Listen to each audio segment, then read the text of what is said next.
বরাবরের মতো আজকে সিমেন্ট বাজারজাতকরণ পদ্ধতিটা দেখাবো। আপনারা অনেকেই প্রতিনিয়ত ইন্ডাস্ট্রির অনেক ভিডিও দেখছেন বা দেখার আগ্রহ প্রকাশ করছেন। সেখান থেকেই আমি চিন্তা করলাম আপনাদেরকে বিভিন্ন ইন্ডাস্ট্রির সঙ্গে পরিচয় করে দেব, ফ্যাক্টরিতে কীভাবে সব কিছু প্রস্তুত হয় এবং সেগুলো কীভাবে বাজারজাতকরণ করা হয় সেগুলো নিয়ে আপনাদের সঙ্গে নিয়মিত কথা বলবো। তারই ধারাবাহিকতায় আজকে আমি আপনাদেরকে দেখাবো যেখানে সিমেন্ট তৈরি হয়, আমাদের নিত্য প্রয়োজনীয় বা ব্যবহারযোগ্য একটি পণ্য সিমেন্ট। সেই সিমেন্ট কীভাবে প্রস্তুত করা হয় এটা দেখাবো। মেঘনা ঘাটের দুই প্রান্তে দুইটি সিমেন্ট ফ্যাক্টরি। এখন আপনারা যেটা দেখতে পাচ্ছেন এটা মেঘনা গ্রুপ অফ ইন্ডাস্ট্রিজের ফেস সিমেন্ট ফ্যাক্টরি।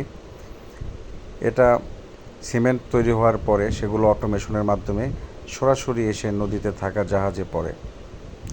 ব্যাগগুলো সমান দূরত্ব এবং সমান সময় অটোমেশনের মাধ্যমে নিয়ন্ত্রণ করে এবং সেগুলো কনভেয়ার বেল্টের মাধ্যমে এসে নদীতে পড়ছে।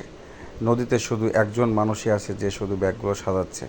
অথচ যদি এই অটোমেশন না থাকতো তাহলে এই একটি কাজ করার জন্য কতগুলো মানুষ ব্যবহার করা লাগতো, প্রত্যেকটি বস্তা একজন একজন করে নিয়ে আসতে হতো। সেখানে অটোমেশনের মাধ্যমে সরাসরি ব্যাগগুলো জাহাজে এসে পড়ছে আর শুধু একজন মানুষ দ্বারাই সেই কাজটা সম্পন্ন হয়ে যাচ্ছে, যে ওই ব্যাগটা শুধু সাজিয়ে রাখছে জাহাজের ভিতরে।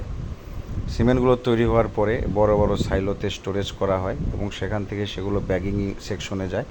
ব্যাগিং সেকশনে যাওয়ার পরে সেখানে ওয়েট, প্রত্যেকটা সেম ওয়েট দিয়ে প্যাকেট করা হয় এবং তারপরে সেগুলো অটোমেশনের মাধ্যমে কনভেয়ার বেল্টের মাধ্যমে জাহাজে আসে।